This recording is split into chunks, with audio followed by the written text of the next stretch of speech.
So, if you're familiar with some of my content, I've taken Critical Drinker to task, I think rightly, for misinterpreting, sometimes radically, films he reviews and also the television shows that he allegedly watched with attention. He just gets a lot of things wrong, wrong about production, wrong about the stories, wrong about the plot lines.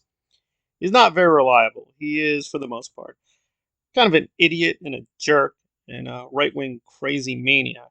But, unlike some other people, I can admit where perhaps I went too far or need to modulate my position. So, is Critical Drinker still a moron? Usually a racist, yes. And usually when he gets into I hate strong women, is it usually his misogyny and sexism? Probably. But is he occasionally correct?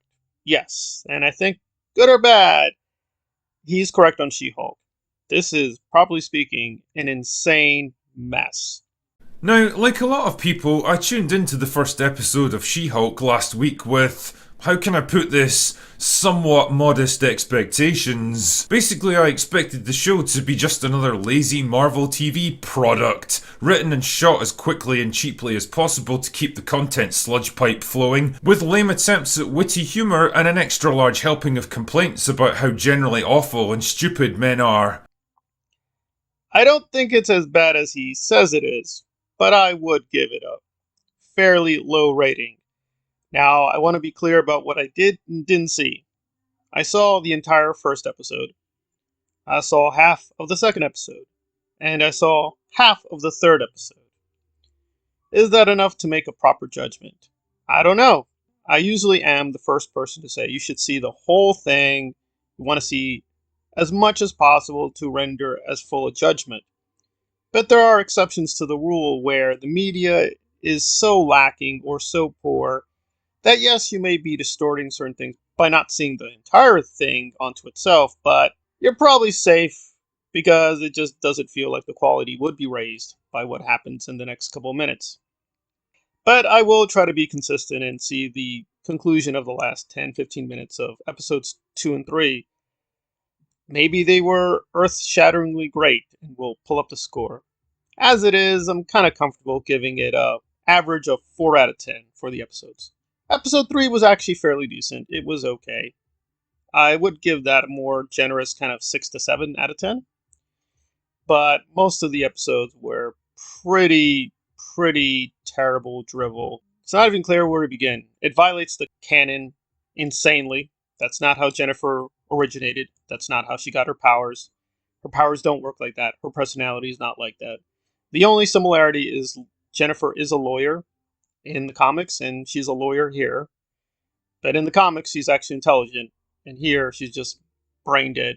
And people like her for no reason, and people sympathize with her plight, even though she is pretty unbearable and stupid and whiny and not very charming. So I did not like the lead performer.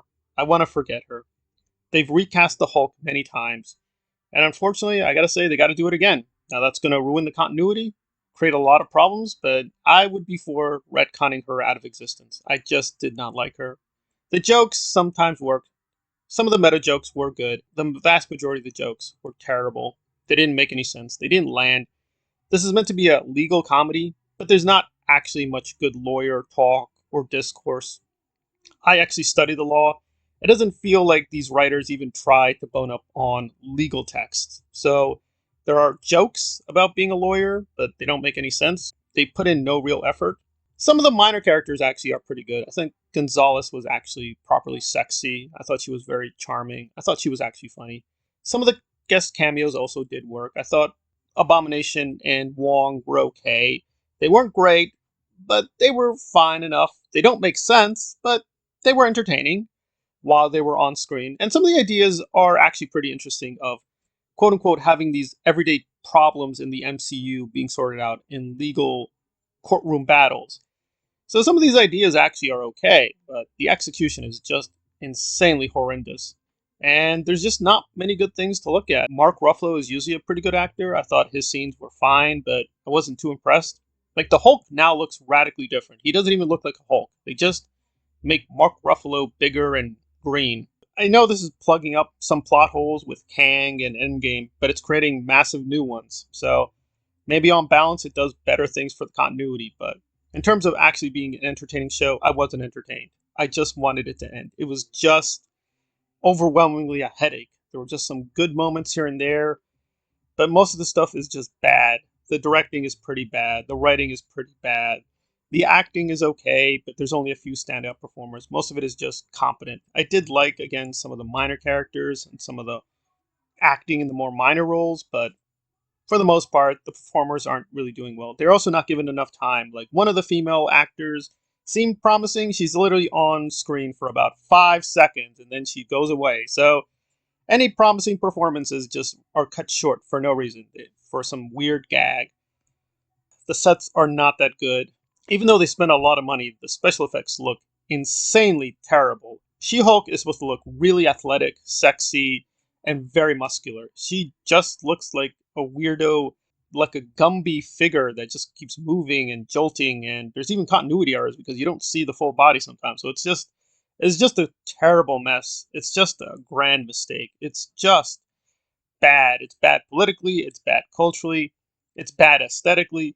It's really overwhelmingly bad. But there are some good things here and there, but not enough to justify a whole series, not enough to justify keep giving her a paycheck to play She-Hulk. And she's not playing She-Hulk. She's playing some weirdo feminist extremist moron who just spouts these weird monologues about girl power and how she's in danger of being a rich white woman. I'm great at controlling my anger. I do it all the time. When I'm catcalled in the street, when incompetent men explain my own area of expertise to me, because if I don't, I will get called emotional or difficult, or I might just literally get murdered. So I'm an expert at controlling my anger because I do it infinitely more than you. Are you serious? It's just pathetically dumb. I don't understand this. This is clearly one of the worst things the MCU has put out. It will go down in history as just one of the worst catastrophes in television history. I don't know what they're thinking. For the cost they paid, this is just astronomically bad. But I will say this, for all the people complaining about Rings of Power and like, oh my god, they spent all that money and it's just okay. No. Rings of Power, whatever you want to say about it, comes out as a 10 out of 10 compared to this. So I think ironically, Disney did Amazon a big favor. Consider that at least. Rings of Power can now always look at She-Hulk and say, whatever complaints you have, they're nothing compared to the insane, moronic idiocies on She-Hulk, because they really dwarf everything else on television today.